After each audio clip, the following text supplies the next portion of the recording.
हरे कृष्णा। अनंत काल से ये ब्रह्मांड का चक्र निरंतर गति से चल रहा है। काल रूपी नाव में सवार ये संपूर्ण भौतिक जगत सातत्यपूर्ण रूप से भ्रमण कर रहा है। दिन रात, सर्दी गर्मी, मास वर्ष अपने स्थान पर सुचारू रूप से संचालित हो रहे हैं। अनंत समय से ये ब्रह्मांड ऐसे ही अपनी दिशा और गति में कार्यान्वित है। लेकिन जरा सोचिए, ब्रह्मांड के पालक स्वयं भगवान विष्णु अगर किसी दिन योग निद्रा में चले जाए तो फिर क्या होगा? इस सृष्टि का संचालन कैसे होगा? और क्या वास्तव में भगवान सोते हैं? जी हाँ, आषाढ़ मास के शुक्ल पक्ष में आने वाली एकादशी यानी शयनी एकादशी, जिस दिन भगवान श्री विष्णु वास्तव में योग निद्रा में चले जाते हैं, और वो भी 4 महीने के लिए। भविष्योत्तर पुराण में बताया गया है कि शयनी एकादशी से लेकर 4 महीने तक भगवान श्री विष्णु सभी देवताओं के साथ योग निद्रा में चले जाते हैं, और इसलिए इन 4 महीनों में कोई भी शुभ कार्य नहीं किया जाता, क्योंकि इस समय के दौरान यज्ञ में किसी भी देवता को आहुति नहीं दी जा सकती। इसके पीछे एक कारण ये भी बताया जाता है कि इस समय के दौरान सूर्य देव दक्षिणायन में भ्रमण करते हैं और पृथ्वी पर यह वर्षा ऋतु का समय होता है, और इसी शयनी एकादशी से चातुर्मास का प्रारंभ होता है, जो कि भक्ति के लिए सर्वोत्तम समय माना गया है।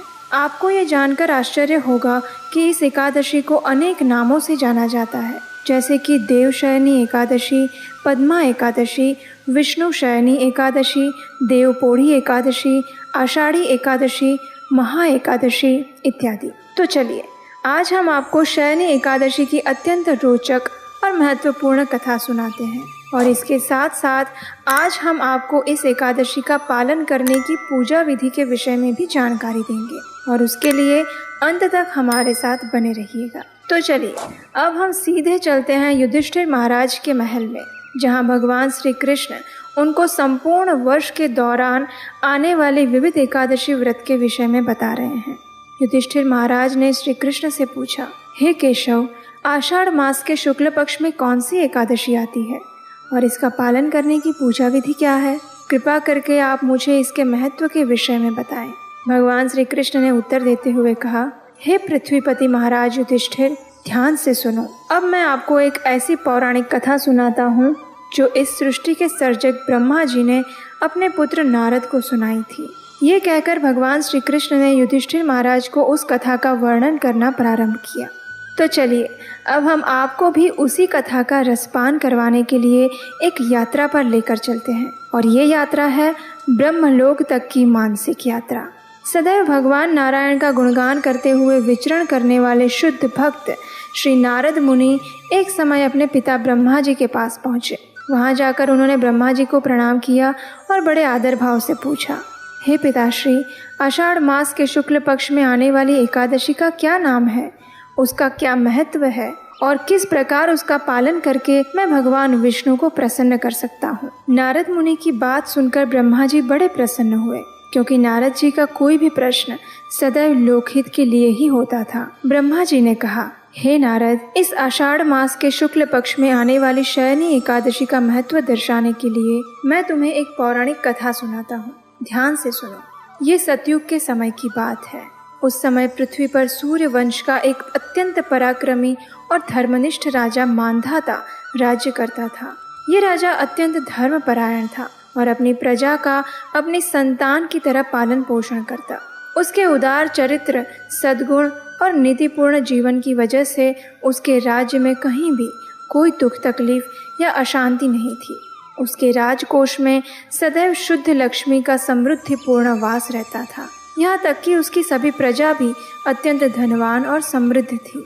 इस प्रकार अनेक वर्षों से वह शांतिपूर्ण रूप से अपना शासन कर रहा था। लेकिन समय की गति को कोई नहीं जान सकता, और उसी के चलते काल का चक्र घूमा और उसके राज्य में एक अनहोनी घटना घटित हुई। एक बार यूं हुआ कि राजा मांधाता के राज्य में 3 वर्ष तक अकाल पड़ा। इन वर्षों के दौरान एक बूंद भी वर्षा नहीं आई। परिणाम स्वरूप पूरे राज्य की प्रजा परेशान हो गई, और एक दिन वे सब अपने प्रिय राजा मांधाता के पास आए और उन्होंने राजा से कहा, हे राजन, आपने सदैव हमारा कल्याण किया है, इसलिए आज हम आपसे सहायता की याचना करने आए हैं। इस विश्व में जल के बिना जीवन असंभव है। बादल बनके जब परम भगवान की कृपा इस पृथ्वी पर बरसती है तो हमें जल मिलता है और उसी से सृष्टि का पालन पोषण होता है। लेकिन पिछले कुछ वर्षों में हमारे राज्य में अकाल की वजह से सारे जलाशय सूख चुके हैं। मनुष्य और अन्य जीव जल के अभाव में प्यास से मर रहे हैं। बिना पानी के ज़मीन से धान्य भी नहीं उगता और इस प्रकार अपने अस्तित्व को बचाने की महामारी में हम सब दुख से पीड़ित हैं। कृपया आप कोई उपाय ढूंढ निकालें जिससे हमारी इस समस्या का समाधान हो सके। व्यथित प्रजा की आर्द्र वाणी सुन के राजा ने कहा, आप सबके वचन सर्वथा उचित हैं। अन्न और धान्य के बिना अस्तित्व असंभव है। शास्त्रों में बताया गया है कि अगर राजा धर्मनिष्ठ ना हो तो उसके राज्य की प्रजा को उसके पाप कर्मों का फल भुगतना पड़ता है। लेकिन पिछले कुछ समय से मैंने ध्यानपूर्वक अपने भूतकाल और वर्तमान के चरित्र पर विचार मंथन किया है। लेकिन मैं आपको विश्वास के साथ आश्वस्त कर सकता हूँ कि मैं कभी भी किसी प्रकार के पाप कर्म में लिप्त नहीं रहा। फिर भी प्रजा के कल्याण हेतु मैं अवश्य इस समस्या का समाधान खोजने का प्रयास करूंगा। ये कहकर राजा अपने सैनिकों के साथ इस समस्या का समाधान ढूंढने के लिए जंगल की ओर निकल पड़ा। वहाँ उसने अनेक ऋषि मुनि और तपस्वी के पास जाकर इस समस्या का समाधान पूछा, लेकिन कहीं से भी उसे योग्य उपाय नहीं मिल पाया।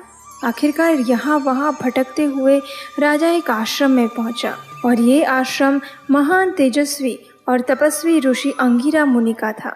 ऋषि का तेज इतना दिव्य था कि उनकी कांति से सभी दिशाएं आलोकित हो रही थी।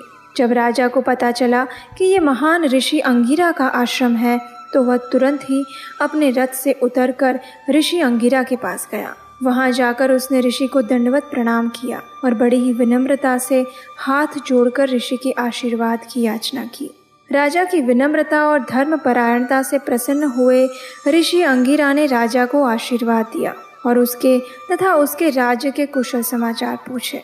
ऋषि ने राजा से कहा, हे राजन, किसी भी राज्य की कुशलता उस राज्य के 7 अंगों पर निर्भर होती है और वे अंग हैं राजा स्वयं, उसके मंत्री, उसका राजकोष, उसका सैन्य, उसके संगी साथी, ब्राह्मण और राज्य में आयोजित की जा रहे यज्ञ कर्म तथा राजा पर निर्भर प्रजा की जरूरतें। क्या आपके राज्य में इन 7 अंगों की स्थिति सुखपूर्वक है? राजा ने उत्तर दिया, हे ऋषि श्रेष्ठ, ईश्वर की कृपा और आपके आशीर्वाद से मेरे राज्य के ये 7 अंग सुरक्षित और सुखी हैं। ये सुनकर ऋषि अंगिरा ने कहा, फिर ऐसा क्या प्रयोजन है जो आपने अपने सैन्य के साथ इस घने जंगल में आने का कष्ट उठाया है? तब राजा ने व्यथित स्वर में ऋषि को अपने राज्य पर आई हुई अकाल की विपत्ति के विषय में सारा वृत्तांत कह सुनाया। राजा ने कहा, हे ऋषिवर, मैं संपूर्ण वैदिक नियमों का पालन करते हुए और अपनी प्रजा का अपनी संतान की भांति पालन करते हुए राज्य कर रहा हूँ, लेकिन फिर भी मुझे ये समझ नहीं आ रहा कि किस वजह से मेरे राज्य में पिछले 3 वर्ष से अकाल पड़ रहा है। इसी समस्या के समाधान हेतु मैं आपकी शरण में आया हूँ। कृपया आप मेरे और मेरे राज्य के कष्ट का कोई निवारण बताने की कृपा करें। ये सुनकर अंगिरा ऋषि ने राजा से कहा, हे राजा, वर्तमान युग सभी युगों में श्रेष्ठ सतयुग है। इस युग में धर्म अपने 4 स्तंभों पर खड़ा है। सतयुग के समाज में ब्राह्मण को सर्वोपरि माना जाता है और यज्ञ इत्यादि कर्म तथा तपस्या करने का अधिकार केवल द्विजन्मा ब्राह्मण को ही है। लेकिन इस नियम का उल्लंघन करते हुए इस समय आपके राज्य में एक शूद्र है जो यज्ञ और तपस्या कर रहा है। अगर आप उसे ढूंढ के मृत्यु दंड देते हैं तो इससे समाज में संतुलन फिर से स्थापित हो जाएगा और राज्य में वर्षा भी होगी। राजा ने ध्यान पूर्वक ऋषि की बात सुनी और फिर कहा, किंतु हे महात्मन, कोई भी निर्दोष व्यक्ति जो कि यज्ञ और तपस्या कर रहा हो, उसे मैं केवल शूद्र होने की वजह से मृत्युदंड कैसे दे सकता हूँ? नहीं नहीं, ये मुझसे नहीं होगा। आप कोई और आध्यात्मिक उपाय बताने की कृपा करें। राजा की दया और प्रजा वत्सलता को देखकर ऋषि अंगिरा अत्यंत प्रसन्न हुए और उन्होंने राजा से कहा, राजन, आप वास्तव में प्रजा प्रेमी आदर्श राजा हैं। अब मैं आपको आषाढ़ मास के शुक्ल पक्ष में आने वाली शयनी एकादशी के व्रत के विषय में बताता हूँ। इस एकादशी को पद्मा एकादशी भी कहते हैं। ये सर्वश्रेष्ठ और हर प्रकार के धन, धान्य और प्रसन्नता प्रदान करने वाली एकादशी है। इसका पालन करने से तुम्हारे राज्य में वर्षा और हर प्रकार की सुख समृद्धि का पुनरागमन होगा। जो भी व्यक्ति इस एकादशी का श्रद्धा और निष्ठा पूर्वक पालन करता है, उसके मार्ग की समस्त बाधाएं नष्ट हो जाती है और वह मनुष्य जीवन की पूर्णता की ओर अग्रसर होता है। इसलिए तुम्हें अपने परिवार और समस्त प्रजा के साथ मिलकर इस एकादशी का श्रद्धा और भक्तिभाव पूर्वक पालन करना चाहिए। ऋषि की ये बात सुनकर राजा अत्यंत हर्षित हुआ और इस एकादशी का पालन करने का संकल्प लेकर वापस अपने राज्य में आ गया। जब आषाढ़ मास के शुक्ल पक्ष की एकादशी आई तो उसने अपने सभी मंत्रीगण और समस्त प्रजा को इस एकादशी का पालन करने के लिए कहा और इस प्रकार राजा मांधाता ने अपनी प्रजा के साथ इस शयनी एकादशी का पालन किया। तो फिर उसके राज्य में वर्षा हुई और समस्त सुख समृद्धि का पुनरागमन हुआ।